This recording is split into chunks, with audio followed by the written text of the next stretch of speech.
Hello students, welcome to all. Today we are going to learn about dielectric. But before this topic, I am recalling your some previous knowledge topic.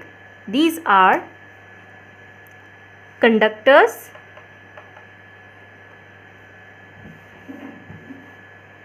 and second one insulators.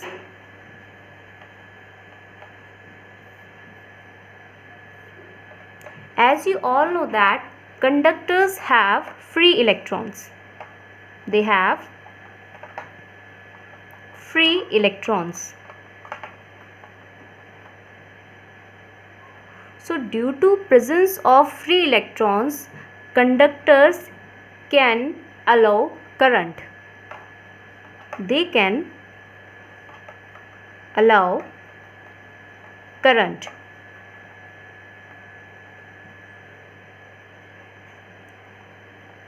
To pass through them. Okay, they can allow current.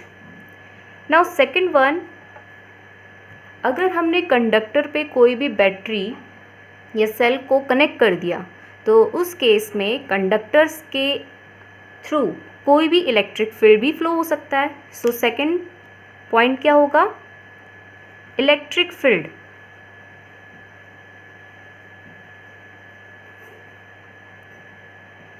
Can also flow through it.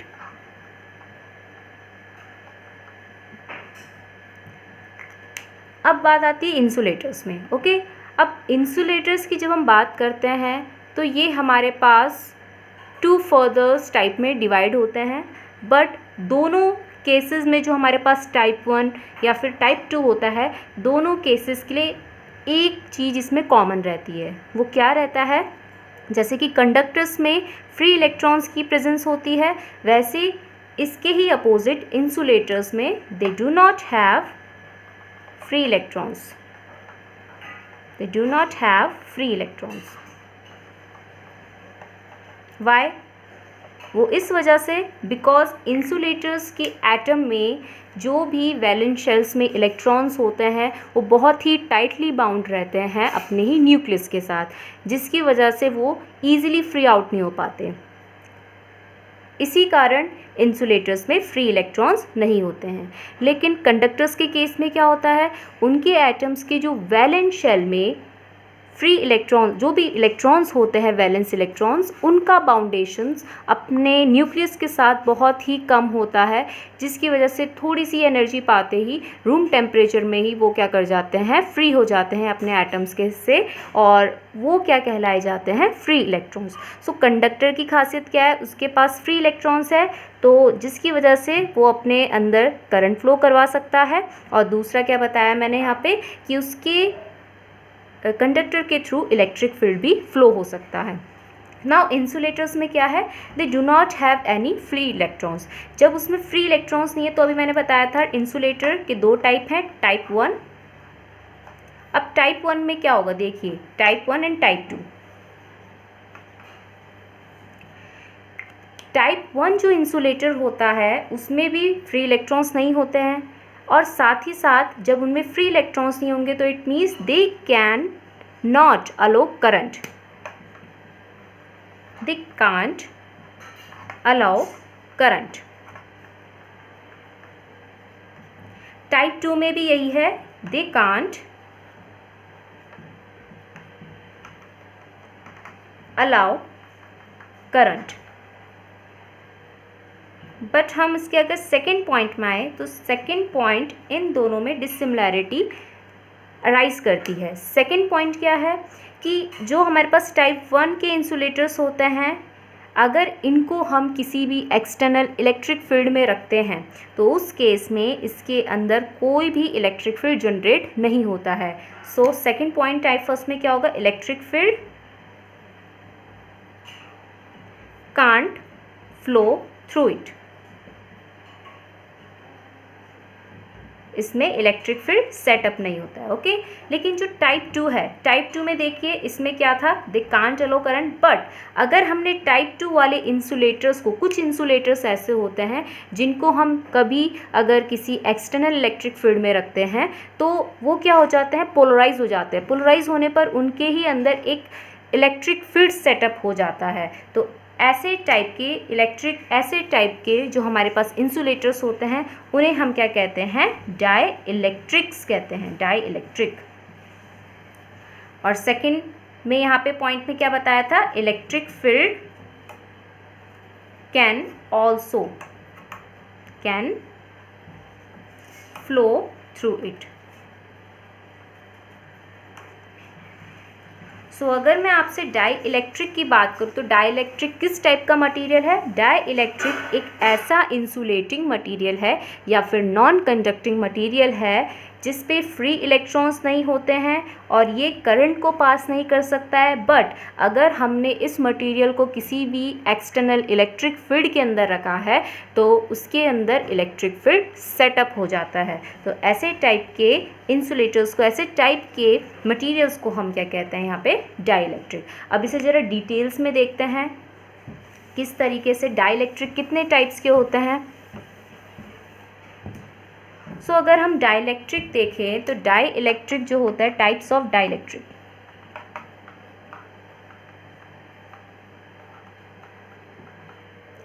Two types के होते हैं।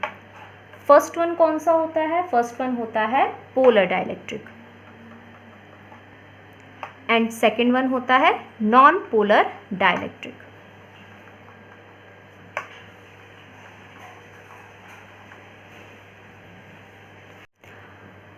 So how can we define polar dielectric? A dielectric in the atoms of which the centers of gravity of positive and negative charges do not coincide is called polar dielectric.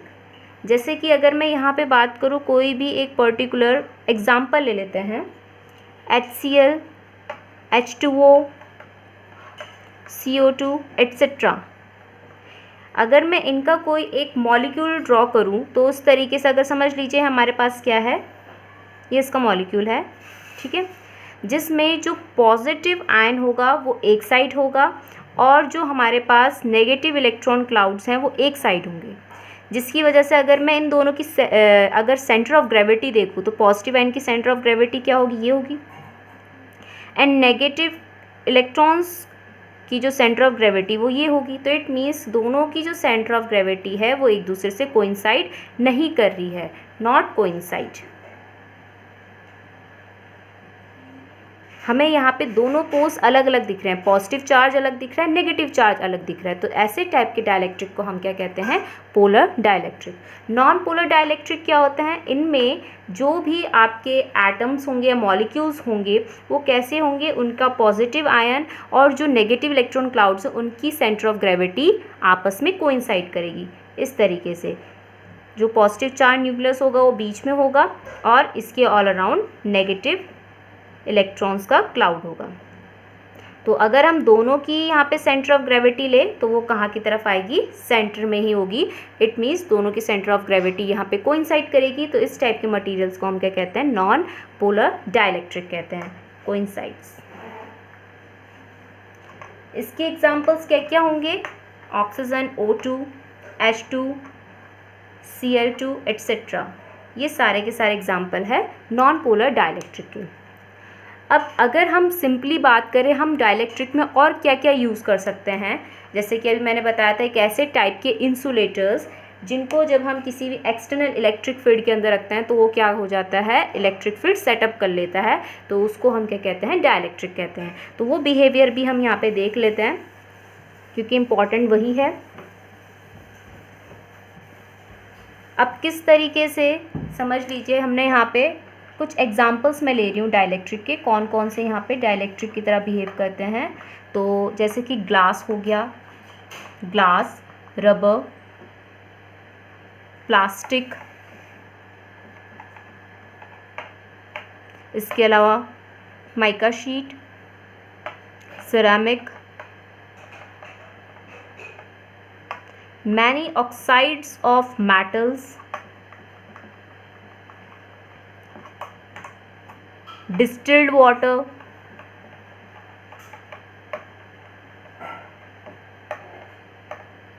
Dry air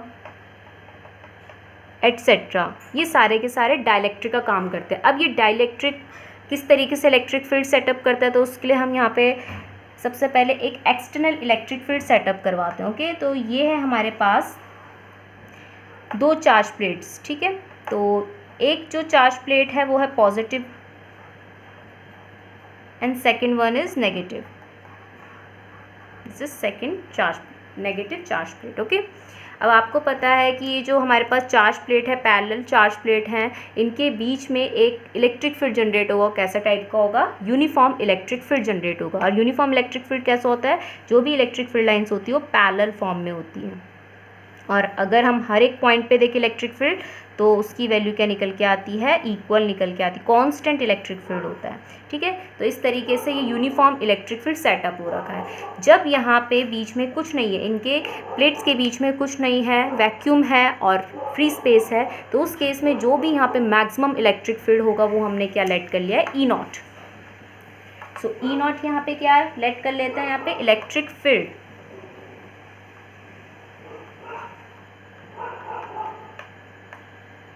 in vacuum,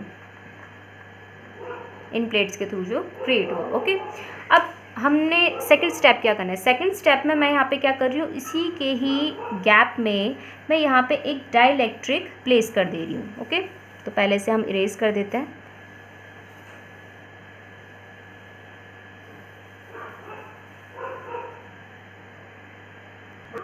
तो मैंने ये एक dielectric place कर दिया है। जब यहाँ पे इलेक्ट्रिक फील्ड मौजूद नहीं था, उस केस में जो भी मैंने यहाँ पे डाइलेक्ट्रिक प्लेस किया है उसके एटम कैसे रहे होंगे? ऑब्वियसली स्फेरिकल फॉर्म में ही रहे होंगे, कि बीच में पॉजिटिव न्यूक्लियस रहा होगा, उसके अगल बगल क्या रहा होगा?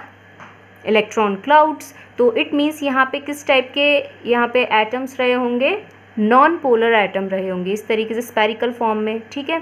लेकिन अब जैसे ही मैं यहाँ पे क्या करूँगी, यहीं पे बता देते हैं, ठीक है। अगर जैसे ही मैं इस डाइलेक्ट्रिक को यहाँ पे प्लेस करूँगी, तो ये जो पॉजिटिव चार्ज प्लेट है, ठीक है, जो यहाँ पे इलेक्ट्रिक फील्ड सेटअप हुआ है, जो ये पॉजिटिव चार्ज प्लेट है, वो इसके अंदर मैं यहाँ पे जूम करके दिखा देती हूँ आपको कि उस एटम के साथ एक्चुअली होगा क्या। इस तरीके से वो एटम, यहाँ पे इलेक्ट्रॉन क्लाउड, तो ये जो पॉजिटिव चार्ज है वो इस एटम के नेगेटिव इलेक्ट्रॉन क्लाउड को किस तरफ खींचेगा? टुवर्ड्स इट खींचेगा, मींस लेफ्ट हैंड साइड। और जो ये पॉजिटिव चार्ज न्यूक्लियस है उसको किधर की साइड खींचेगा? ये negative charge plate towards the right side खींचेगा। जब ये इस तरीके से स्ट्रेचिंग होगी दोनों तरफ से, तो यहाँ पे ये एटम डीफॉर्म हो जाएगा। डीफॉर्म होके ये स्पेरिकल शेप से कैसे बन जाएगा? यहाँ पे एलिप्टिकल या ओवल शेप का बन जाएगा, जिसमें पॉजिटिव प्लेट की तरफ यहाँ पे नेगेटिव इलेक्ट्रॉन क्लाउड स्प्रेड हो जाएगा, एक्यूमुलेट हो जाएगा, और जहाँ पे नेगेटिव चार्ज प्लेट है उसकी तरफ पॉजिटिव चार्ज न्यूक्लियस एक्यूमुलेट हो जाएगा। तो इस तरीके से इसकी स्ट्रेचिंग हो जाएगी। तो स्ट्रेचिंग होने से देखिए यहाँ पे दोनों पोल्स, हमें दोनों चार्जेस अलग अलग दिख रहे हैं, और दोनों की जो सेंटर ऑफ ग्रेविटी वो भी अलग अलग हो चुकी है, कोइंसाइड नहीं कर रही है। तो इसको हम यहाँ पे क्या कहते हैं? Polarisation. This process is known as polarisation. Polarisation क्या फिनोमिना हुआ? The stretching of dielectric atoms due to displacement of charges in the atom under the action of applied electric field.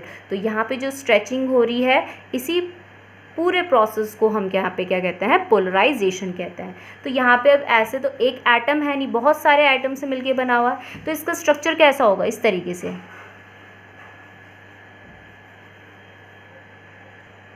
तो यहाँ पे पोलराइजेशन प्रोसेस की वजह से ये जो हमारे पास नॉन पोलर एटम्स थे, ये इस तरीके से यहाँ पे पोलराइज हो जाएंगे, जैसे ही हमने क्या करा है, यहाँ पे इसे इलेक्ट्रिक फील्ड के अंदर रखा है, ठीक है। अब जब हमने इसे इलेक्ट्रिक फील्ड के अंदर रखा, तो आपने यहाँ पे देखा कि पॉजिटिव जो चार्जेस थे वो अलग हो गए, नेगेटिव चार्जेस अलग हो गए। तो अगर मैं यहाँ से इतने पार्ट से देखूँ, तो ये सारे के सारे जो चार्जेस है, पॉजिटिव नेगेटिव, दिस नेगेटिव, ये एक दूसरे का इफेक्ट क्या कर देंगे? कैंसिल कर देंगे।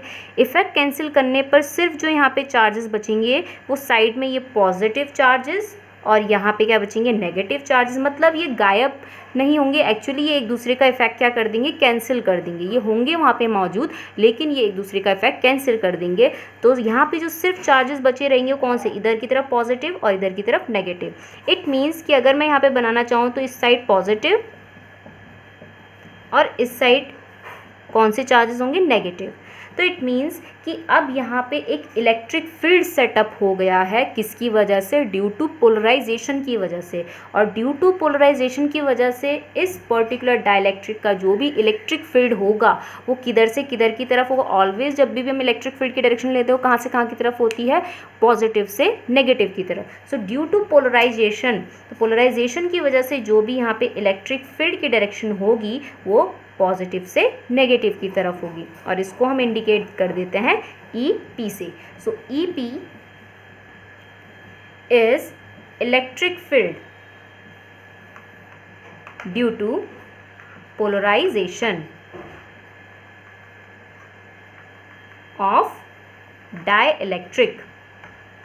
ओके, सो ये होती है डाइलेक्ट्रिक की प्रॉपर्टी की। जब भी हम किसी डाइलेक्ट्रिक को प्लेस कर देते हैं एक्सटर्नल इलेक्ट्रिक फील्ड के अंदर तो उसके अंदर भी एक इलेक्ट्रिक फील्ड सेटअप हो जाता है। अब आपको प्रीवियस चीज़ में आपको थोड़ा याद दिलाते, अभी हमने यहाँ पे किया था कि ड्यू टू दीज प्लेट, इन चार्ज प्लेट की वजह से एक इलेक्ट्रिक फील्ड सेटअप हो रहा था E0। याद होगा आपको E0 सेटअप हो रहा था, वो कहाँ से कहाँ की तरफ था, वो था पॉजिटिव से नेगेटिव प्लेट की तरफ, मतलब लेफ़्ट साइड से राइट साइड की तरफ। और एक EP यहाँ पे जनरेट हो गया है जो कि है पॉजिटिव से नेगेटिव, मतलब राइट साइड से लेफ़्ट साइड की तरफ। तो इट मीन्स कि अगर मैं टोटल यहाँ पे इफेक्ट देखूँ, टोटल जो वैल्यू ऑफ इलेक्ट्रिक फील्ड है जो पहले क्या थी, मैक्सिमम थी E0। जैसे ही हमने डाइलेक्ट्रिक प्लेस किया है तो उसकी वजह से यहाँ पे एक इलेक्ट्रिक फील्ड जनरेट हुआ है अपोजिट डायरेक्शन में, जो कि इस E0 को क्या कर देगा, रिड्यूस्ड कर देगा। तो जो यहाँ पे टोटल इलेक्ट्रिक फील्ड बना है, नेट इलेक्ट्रिक फील्ड बना है, तो उसको मैं ऐसे भी लिख सकती हूँ, नेट इलेक्ट्रिक फील्ड। इसे हटा देते हैं। सो नेट क्या बोला है, reduce value, net value of electric field, वो क्या हो जाएगी, net value of electric field gate reduced. Reduced होने की वजह से इस पर्टिकुलर इलेक्ट्रिक फील्ड को हम क्या कहते हैं, reduced value of electric field, reduced value of electric field E। और इस E का जो फॉर्मूला निकल के आएगा वो क्या निकल के आएगा, जो मैक्सिमम वैल्यू थी पहले क्या थी, E0। लेकिन जैसे ही डाइलेक्ट्रिक प्लेस कर दे तो EP अपोजिट डायरेक्शन में है, तो यहाँ पे माइनस का क्या आ जाएगा, EP। अब आपको ना इस reduce value of electric field में एक चीज़ याद रखनी है, वो क्या कि इस reduce value of electric field की वैल्यू को आपको कम फॉर्म में ही लेनी है, ज़्यादा फॉर्म में नहीं सोचना है, इसे रिड्यूस फॉर्म में ही सोचना है। तो अगर मैंने आपसे बोला कि reduce value of electric field उतनी ही ज़्यादा होगी, तो ज़्यादा का मतलब क्या, उतनी ही ज़्यादा कम होगी, तो उस केस में मैं यहाँ पे उसके मैग्नीट्यूड को कम करने की बात बोल रही हूँ। तो इट मीन्स कि reduce value of electric field उतनी ही वहाँ पे रिड्यूस होती जाएगी जितना ज़्यादा यहाँ पे EP की वैल्यू बढ़ती जाएगी। जितना ज़्यादा EP की वैल्यू बढ़ेगी वो उतनी ज़्यादा E0 से वैल्यू क्या करेगा, माइनस करेगा, माइनस करके उतनी ही कम वैल्यू आएगी, और उसी कम वैल्यू को हम क्या कहते हैं, reduce value of electric field. तो आपको ये याद रखना है, reduce value of electric field उतनी ही ज़्यादा रिड्यूस आएगी जितनी ज़्यादा यहाँ पे EP की वैल्यू होगी। तो आपको ये चीज़ याद रखनी कि जब भी हम किसी डाइलेक्ट्रिक को प्लेस करते हैं एक्सटर्नल इलेक्ट्रिक फील्ड के अंदर, तो उसकी इलेक्ट्रिक फील्ड की वैल्यू क्या हो जाती है, उतनी ही कम हो जाती है जितना ज़्यादा उसका क्या होगा, पोलराइजेशन होगा। ओके, आपने इलेक्ट्रोस्टैटिक के फर्स्ट चैप्टर में पढ़ा था एक टॉपिक डाइलेक्ट्रिक कांस्टेंट या फिर रिलेटिव परमिटिविटी। उस केस में आपने इसकी जो डेफिनेशन पढ़ी थी और फॉर्मूला पढ़ा था वो दो फॉर्मूलेस के पढ़े थे, एक तो इलेक्ट्रोस्टैटिक फोर्स के रिलेशन में और दूसरा पढ़ा था आपने एब्सोल्यूट परमिटिविटी के रिलेशन में। तो पहला फॉर्मूला क्या था, force between electrostatic force of repulsion और attraction between two charges placed in vacuum upon force electrostatic force between two charges placed in a particular medium. ऐसी हमने यहाँ पे क्या पढ़ा था, एब्सोल्यूट परमिटिविटी के केस के लिए पढ़ा था। Absolute permittivity, it is a ratio absolute permittivity of a medium to the absolute permittivity for free space. तो ये दोनों आपने फॉर्मूले पढ़े थे, और उस केस में आपने ये भी पढ़ा था कि k की वैल्यू ऑलवेज ग्रेटर देन किससे निकल के आती है, k की वैल्यू ऑलवेज ग्रेटर देन और इक्वल टू निकल के आती है 1 के। ओके, तो अभी आपके पास दो चीज़ें थी, एक तो आपने पढ़ा था क्या, दो इलेक्ट्रिक फील्ड पढ़े, एक तो ई नॉट, ओके, और एक आपने पढ़ा यहाँ पे ई नॉट क्या है, यहाँ पे इलेक्ट्रिक फील्ड इन वैक्यूम जो अभी पढ़ा था, जो कि सबसे ज़्यादा मैक्सिमम निकल के आता है। ओके, और सेकंड थिंग अभी आपने पढ़ी E, reduced value of electric field, याद होगा अभी इसका फॉर्मूला भी क्या था, reduced value of electric field. अब आप मुझे ये बताइए कि जब यहाँ पे देखिए कि k की वैल्यू ग्रेटर देन या इक्वल टू 1 के आनी चाहिए, ठीक है, तो 1 के ग्रेटर देन तभी निकल के आएगी जब वहाँ पे न्यूमरेटर बड़ा होगा और डिनोमिनेटर छोटा होगा, ठीक है। तो इन दोनों के मैं रेशियोज़ कैसे बैठाऊँ कि जिससे हमारा k का फॉर्मूला निकल के आ जाए। तो k का फॉर्मूला क्या होगा, ई नॉट अपॉन ई करके। सो डाइलेक्ट्रिक कांस्टेंट को अगर मुझे इलेक्ट्रिक फील्ड के टर्म्स में लिखना है तो वो क्या होगा, it is the ratio of electric field in vacuum to the reduced value of electric field. इन दोनों के रेशियो के इक्वल भी बोला जाता है डाइलेक्ट्रिक कांस्टेंट। ओके, इन दोनों में कंफ्यूजन नहीं करना है आपको, एप्सिलॉन और ई दोनों को अलग अलग बनाना है। कहीं कहीं पे बच्चे क्या कर देते हैं, ई को और एप्सिलॉन को एक जैसा ही बना देते हैं, और आपको याद ऐसे रखना है कि दोनों के फॉर्मूले में क्या डिफरेंस है। इसमें एप्सिलॉन ऊपर आ रहा है और एप्सिलॉन नॉट नीचे, और इसमें ई नॉट ऊपर आ रहा है और ई नीचे। तो इन दोनों में से एक फॉर्मूला याद कर लीजिए, दूसरा फॉर्मूला जस्ट उसके रिवर्स क्या करना है आपको याद करना है, ठीक है। अब नाउ जैसे हम डाइलेक्ट्रिक कांस्टेंट की बात करते हैं तो डाइलेक्ट्रिक कांस्टेंट एक्चुअली बताता क्या है। डाइलेक्ट्रिक कांस्टेंट हमें ये नॉलेज देता है कि अगर हमने किसी डाइलेक्ट्रिक को दो चार्ज प्लेट इलेक्ट्रिक फील्ड के अंदर अगर हमने रखा है तो उस इलेक्ट्रिक फील्ड के थ्रू वो डाइलेक्ट्रिक अपने आप को कितना पोलराइज कर पा रहा है या कितना अपने अंदर इलेक्ट्रिक फील्ड जनरेट कर पा रहा है, उसी को हम उसका क्या कहते हैं, डाइलेक्ट्रिक कांस्टेंट। सो कुछ डाइलेक्ट्रिक कांस्टेंट मैं आपको बता देती हूँ, जैसे कि हम फ्री स्पेस, वैक्यूम या एयर की अगर हम बात करें, दोनों में ज़्यादा डिफरेंस नहीं है क्योंकि दोनों के डाइलेक्ट्रिक मोस्टली सेम ही निकल के आते हैं अप्रॉक्सीमेटली, तो 1 होता है, k की वैल्यू 1 होती है। और अगर हम बात करें किसकी, मेटल के लिए, फॉर मेटल के लिए ऑलवेज k की वैल्यू क्या निकल के आती है, infinite. Okay, so pure metal के लिए ऑलवेज जो डाइलेक्ट्रिक कांस्टेंट की वैल्यू निकल के आती है वो निकल के आती है इनफाइनाइट। नाउ नेक्स्ट टॉपिक पे चलते हैं, polarization density. Now next topic इसके बाद है हमारे पास पोलराइजेशन डेंसिटी।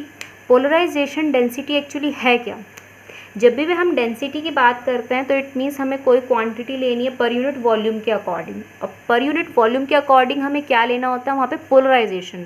और पोलराइजेशन आपको पता है, कहीं पे अगर हम पोलर मॉलिक्यूल्स की बात करते हैं तो उस केस में वहाँ पे एक क्वांटिटी होती है जो उस पर्टिकुलर पोल्स के बारे में या उस डाइपोल के बारे में हमें क्या करता है, उसकी स्ट्रेंथ के बारे में बताता है, जिसको हम कहते हैं डाइपोल मोमेंट। तो यहाँ पे मैं शॉर्ट इसका डायग्राम बना रही हूँ। ये हमारे पास एक्सटर्नल इलेक्ट्रिक फील्ड था और मैं यहाँ पे डाइलेक्ट्रिक का क्या ले रही हूँ, एक एटम ले रही हूँ, ठीक है। तो जिसमें उसका एटम क्या हो रखा है, स्ट्रेच हो रखा है, इस साइड नेगेटिव क्लाउड है और इस साइड ये पॉजिटिव चार्ज न्यूक्लियस है। तो उस केस में आपको दिख रहा होगा कि पहले ये स्पेरिकल फॉर्म में था, जैसे ही हमने इसे एक्सटर्नल इलेक्ट्रिक फील्ड के अंदर रखा तो ये क्या हो गया, स्ट्रेच होके किस शेप में आ चुका है, यहाँ पे इलिप्टिकल शेप में आ चुका है। तो यहाँ पे इसके अंदर क्या इंड्यूस हो गया है, एक इंड्यूस्ड हो गया है डाइपोल मोमेंट, ठीक है। तो जब यहाँ पे इलेक्ट्रिक डाइपोल मोमेंट इसमें इंड्यूस हो गया है तो इस इलेक्ट्रिक डाइपोल मोमेंट की डायरेक्शन कैसी होगी, ऑलवेज आपको पता है नेगेटिव चार्ज से किधर की तरफ होती है, पॉजिटिव चार्ज की तरफ। तो इट मीन्स अगर मैं इसकी p की डायरेक्शन बनाऊँ, स्मॉल p, ये कैपिटल P है, स्मॉल p, ठीक है। अगर मैं इसके स्मॉल p की डायरेक्शन बनाऊँ तो वो इधर से इधर की तरफ होगी। तो ऐसे ही पता नहीं कितने एटम्स उस डाइलेक्ट्रिक के अंदर क्या हो गए हैं, इंड्यूस्ड डाइपोल आ गया है उनके अंदर। तो इट मीन्स कि अगर मैं पोलराइजेशन डेंसिटी की बात करूँ तो पोलराइजेशन डेंसिटी हमें ये बताती है कि जब भी हम किसी डाइलेक्ट्रिक को किसी भी एक्सटर्नल इलेक्ट्रिक फील्ड के अंदर रखते हैं तो कितना amount of induced dipole movement होता है उसके पर यूनिट वॉल्यूम में, तो उसे हम क्या कहते हैं, इसकी polarisation density. So it is defined as the induced dipole movement develop per unit volume in a dielectric slab on placing it inside the electric field. तो उसे हम क्या कहते हैं, उसकी पोलराइजेशन डेंसिटी की, उसके पर यूनिट वॉल्यूम में कितना amount of dipole movement induce हो रहा है, वो होता है हमारे पास polarization density. So by definition के हिसाब से, अगर हम डेफिनेशन के हिसाब से इसका फॉर्मूला लिखे तो क्या बताया था, डाइपोल मूवमेंट कितना इंड्यूस हुआ है, पर अपॉन, पर means upon, per unit volume. अब लेट अस कंसीडर कि दोनों जो हमारे पास चार्जेस बने हैं इसमें, इन दोनों के बीच की जो डिस्टेंस है वो क्या ले लिया हमने, डी ले लिए। तो उस केस में इंड्यूस डाइपोल मूवमेंट का फॉर्मूला याद करिए क्या था, एक तो जो आइदर चार्ज है क्यू, ठीक है, और साथ ही दोनों के बीच की डिस्टेंस, तो वो क्या ले रखी हमने यहाँ पे, डी। वॉल्यूम क्या होगा यहाँ पे, वॉल्यूम कितना होगा, तो volume of that dielectric slab. तो डाइलेक्ट्रिक स्लैब में यहाँ पे आपको कंसीडर करके दिखा देती हूँ, ये है डाइलेक्ट्रिक स्लैब, ओके, जिसकी यहाँ पे हमने क्या ले रखी है, थिकनेस डी ले रखी है। याद होगा इस साइड हमारे पास पॉजिटिव चार्ज आ गए थे और इस साइड इसके नेगेटिव चार्ज आ गए थे, दोनों चार्जेस के बीच की डिस्टेंस डी है, तो इसलिए यहाँ पे डी आया है। और वॉल्यूम अगर हम ले तो वॉल्यूम क्या होता है, एरिया इनटू इट्स थिकनेस। तो एरिया लेट कर लेते हैं इसका ए, और थिकनेस कितनी होगी, डी। तो अगर हम इसे पूरा कैलकुलेट करें तो हमारे पास P is equals to Q by A. Q by A आपको याद होगा किससे इंडिकेट होता था, सिग्मा, याद है सिग्मा, और सिग्मा P से इंडिकेट करा रही हूँ। सिग्मा यहाँ पे क्या है, सरफेस चार्ज डेंसिटी। आपको याद होगा सरफेस चार्ज डेंसिटी का फॉर्मूला कराया था, चार्ज पर यूनिट एरिया करके। तो यहाँ पे ये जो इसके अंदर सरफेस चार्ज डेंसिटी आई है डाइलेक्ट्रिक के अंदर, वो किसकी वजह से आई है, ड्यू टू पोलराइजेशन की वजह से। तो इसको हम एक और इसमें नाम ऐड कर देते हो, क्या, पोलराइजेशन, या फिर हाँ polarisation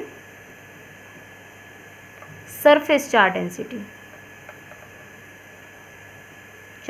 density, okay, polarisation surface charge density. Now अभी आपने एक एक्सप्रेशन पढ़ी थी इससे पहले, reduce value of electric field की, E is equals to E naught minus का ई पी, ओके। और आपको पता ही है कि जब हमने कंडक्टर के लिए एक एक्सप्रेशन करी थी, जो आपको मैंने बताया भी था, एक वीडियो सीरीज़ में भेजा भी था, वो कितनी थी फॉर अ कंडक्टर, वो कितनी निकल के आती है, E is equals to sigma upon epsilon naught. तो E is equals to sigma upon epsilon naught है, तो E के सफिक्स में मैंने लिख दिया P और सिग्मा के सफिक्स में लिख दिया P, क्योंकि यहाँ पे हम डाइलेक्ट्रिक की बात कर रहे हैं और डाइलेक्ट्रिक में जो भी इलेक्ट्रिक फील्ड है और सरफेस चार्ज डेंसिटी वो ड्यू टू पोलराइजेशन की वजह से है। तो इसको मैं ऐसे भी लिख सकती हूँ, E is equals to E naught as it is, E P की जगह आ जाएगा sigma P upon epsilon naught, E as it is. और ऊपर हमारे पास पता ही है कि सिग्मा P की जगह क्या आ सकता है, P polarisation density, so E naught minus का P अपॉन एप्सिलॉन नॉट। एक एक्सप्रेशन आपको ये याद रखना है, इक्वेशन फर्स्ट, ओके, तो आपको याद रखना है। अब नेक्स्ट इसके बाद आता है relation between electrical susceptibility and dielectric constant, तो वो भी इम्पॉर्टेंट है, तो आपको पहले ये एक्सप्रेशन याद रखनी है। सो नेक्स्ट रिलेशन है हमारे पास, relation between electric susceptibility and dielectric constant. Dielectric constant को आपको तो पता ही है, के से, कैपिटल के से इंडिकेट कराते हैं। इलेक्ट्रिकल ससेप्टिबिलिटी को किससे इंडिकेट कराते हैं, काई। ये काई का सिंबल होता है, इसे आप एक्स नहीं पढ़िएगा, ये है काई। काई कैसे ड्रॉ होता है, लाइक दिस, ओके। एंड ई यहाँ पे इंडिकेट कर रहा है इलेक्ट्रिक को, तो इसीलिए हमने इसे सफिक्स में लिखा है काई electrical susceptibility. So electrical susceptibility actually होती क्या है, इलेक्ट्रिकल ससेप्टिबिलिटी वो ये हमें इंडिकेट करती है किसी भी डाइलेक्ट्रिक के लिए कि जब हम उस डाइलेक्ट्रिक को एक्सटर्नल इलेक्ट्रिक फील्ड में रख रहे हैं तो उसके अंदर कितना अमाउंट में पोलराइजेशन हो रहा है, तो वो जो पर्टिकुलर क्वांटिटी है वो हमें कौन बताती है, इलेक्ट्रिकल ससेप्टिबिलिटी, कि एक्सटर्नल इलेक्ट्रिक फील्ड के अंदर रखने पर उस पर्टिकुलर डाइलेक्ट्रिक के अंदर कितना पोलराइजेशन हो रहा है, कितने हद तक पोलराइजेशन हो रहा है, वो होती है electrical susceptibility of that material. अब हमें यहाँ पे क्या करना है, एक कंसेप्ट याद करना है। कंसेप्ट मैंने आपको बताया था, याद होगा, E is equals to E naught minus का ई पी। आपको ये बताया था मैंने कि जितना ज़्यादा हमारे पास electric field due to polarization बढ़ता जाएगा, उतनी ही ज़्यादा हमारे पास reduced value of electric field निकल के आएगी। तो बताया था ना, उतनी ही कम वैल्यू ऑफ इलेक्ट्रिक फील्ड निकल के आएगी जितनी ज़्यादा ईपी की वैल्यू होगी, इससे बताया था आपको। एंड आपको एक और चीज़ यहाँ पे पता है कि हम अगर इसे खोल के लिखेंगे तो क्या लिख सकते हैं, कांस्टेंट लगाएंगे, तो वो कांस्टेंट खुद क्या है, वो है इलेक्ट्रिकल ससेप्टिबिलिटी। ओके, वो है इलेक्ट्रिकल ससेप्टिबिलिटी। अब ईपी का आपने एक फॉर्मूला पढ़ा अभी, E P is equals to sigma P upon epsilon naught, और आपको पता है सिग्मा पी को हम क्या लिख सकते हैं, पी भी लिख सकते हैं, जिसको हम क्या कहते हैं, पोलराइजेशन डेंसिटी कहते हैं। तो ईपी की जगह मैं ऐसे लिख सकती हूँ, P upon epsilon naught is equals to chi E, and P is equals to कितना निकल के आ जाएगा, काई ई एप्सिलॉन नॉट ई। ई और एप्सिलॉन नॉट में थोड़ा डिफरेंस बना के रखना। Okay, now put this value in equation. अभी जो प्रीवियसली हमने एक इक्वेशन निकाली थी वो क्या थी, वो रिलेशन क्या था, याद करिए, अभी था निकाला था, E is equals to E naught minus का P अपॉन एप्सिलॉन नॉट, ये निकल के आया था।